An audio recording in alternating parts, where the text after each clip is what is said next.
It's links to the endocrine and the muscular and other systems. Suddenly you find yourself the bewildered possessor of a new body and a new personality for whom the only important question in the universe is, where do I get laid? And that remains the most important question until you're in your 40s, at least, sometimes until you're in your 80s, I hear. And to show how imprinting works on the Fourth Circuit, there's a case in Masters-Johnson, human sexual dysfunction.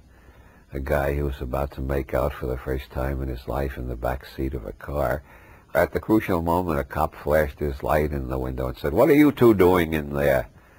And this guy remained impotent until he arrived at the Masters-Johnson clinic for re-imprinting. They managed to re-imprint him and create normal male potency. But he was impotent for, I think it was 20 years before he showed up at the Masters-Johnson clinic. And we all tend to have our own favorite sexual profile depending on the incidents around our initial orgasm and mating experiences. Ergo, we all seem a little bit queer to one another. I call the Fourth Circuit the guilt circuit because every society has its own sexual rules. Whatever tribe you're born into, you got to learn the local sexual rules and obey them, or at least pretend to obey them, or if you can't obey them, try not to get caught. Most people do not have exactly the imprint desired by their societies. Most people spend most of their time trying to conceal from their neighbors what their actual sexual life is like. So the Fourth Circuit determines how we deal socially. How we deal with social and sexual relations. And of course, if your imprints and conditioning are very close to what society demands, you'll have a happy life. If they're a little bit off kilter, you'll consider yourself neurotic, and anybody who realizes your problems will consider you neurotic. If they're way off kilter, you're not neurotic anymore, you've become a goddamn pervert. Meanwhile, you're stuck with these imprints and these genetic programs and so on, and all the things that are going to make up our personality. And most of the taboos of most societies don't make any sense at all. So these four circuits make up the basis of what we would think of as normal human life. Yeah, in the Gurdjieff system, the first circuit is called the movement center, the second circuit is the false emotional center, the third circuit is the false rational center, and the fourth circuit is the false personality. Together they make up what Jung calls the persona, or the self we present to society. Behind that is always the shadow, which is the imprints, conditioning, genetic programs, etc., which are not socially acceptable.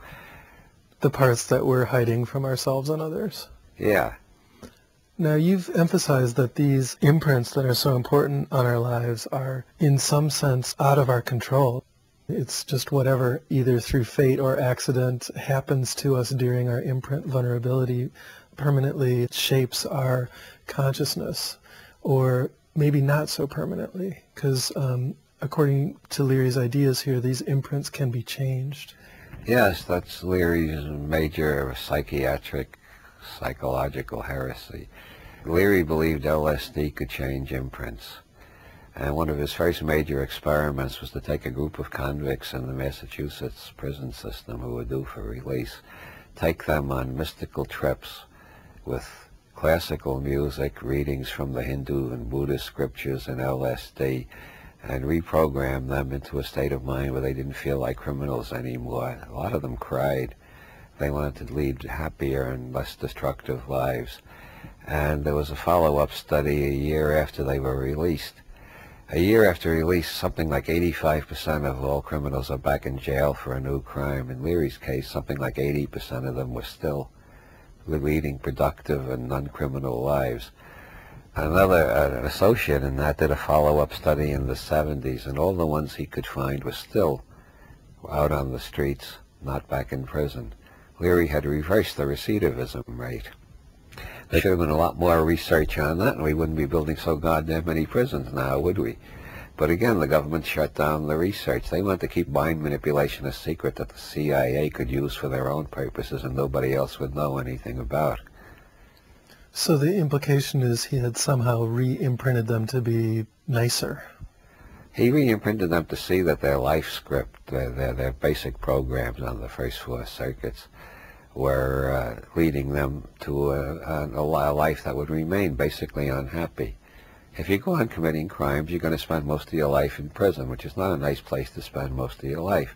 You're also going to spend your time outside looking over your shoulder all the time to see if the cops are coming yet. It's not a happy lifestyle. Leary's psychology is based entirely on the principles of hedonic philosophy. What do you want out of life? To have a good time. Okay, get rid of all the programs that make you miserable. And if one of your programs is holding up liquor stores, you're going to have to get rid of that one because that gets you in prison pretty frequently. So have other people been able to reproduce his findings? Only to a limited extent, because once the good reports were coming in, not only from Leary, but from, at least 100 other investigative teams were reporting great results with LSD, the government shut down all the research. All the research that has been done since then has been illegal and therefore not published. But there is research going on. It's like the Inquisition, as I said. There are people, scientists, doing research and communicating with one another, but they just don't publish, so they don't bring the government down on their heads.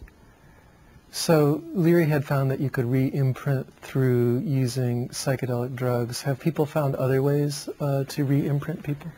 Well, Stanislaus Graf, whose work I haven't studied closely enough to have an informed opinion, he believes that through breathing exercises and loud music he can produce re-imprinting experiences. He doesn't use the word re-imprinting, but what does he call it? Spiritual transformation. But what he means is the same as what Leary means by re-imprinting. Stanislaus Graf prefers more religious terminology. Leary prefers more ethological terminology. It's a difference in style. And are there other techniques? Well, if you take classic yoga like Patanjali taught, his system is you start with asana, which is holding one posture as long as you can and doing it every day for longer and longer periods. Eventually, you get over the fidgets, the boredom, and all the general nuisance of it, and you find yourself in a very peaceful place. This seems to be the unimprinted first circuit before you've imprinted either infophobia or infophilia. The next step is pranayama, which quiets all the emotional compulsions on the emotional territorial circuit. And the third step is dharana, which is concentrating on one image and driving all words out of your head. That seems to be the hardest step for most people, so very few people follow that. Instead of dharana, there's mantra. Instead of trying to concentrate on a red triangle, which tends to turn orange after a while or go off screen entirely, you take a phrase and just keep repeating it. I learned one from some wandering shaman I met once. Shamati Shawati Shamati.